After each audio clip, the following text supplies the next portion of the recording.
Τα συμπτώματα που θα πρέπει να θορυβήσουν ένα ασθενή σε σχέση με τη κολλή του είναι πόνος μετά από λήψη γεύματος, που επικεντρώνεται στην άνω κοιλιά και πολλές φορές συνοδεύεται από εμέτους ή και πυρετό.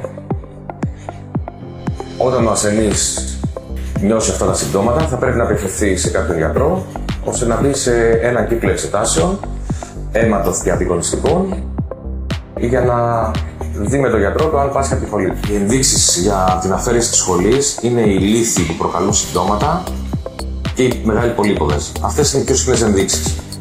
Τώρα, το χειρουργείο γίνεται πλέον λαπαροσκοπικά, χωρίς τις παλιές δομές του παρελθόντος που προκαλούσαν πόνο και δυσκολία στον ασθενή να επανέλθει. Ο ασθενής μένει μία μέρα στην κλινική και μέσα σε λίγες μέρες επανέρχεται στις δραστηριότητες καθημερινότητάς του.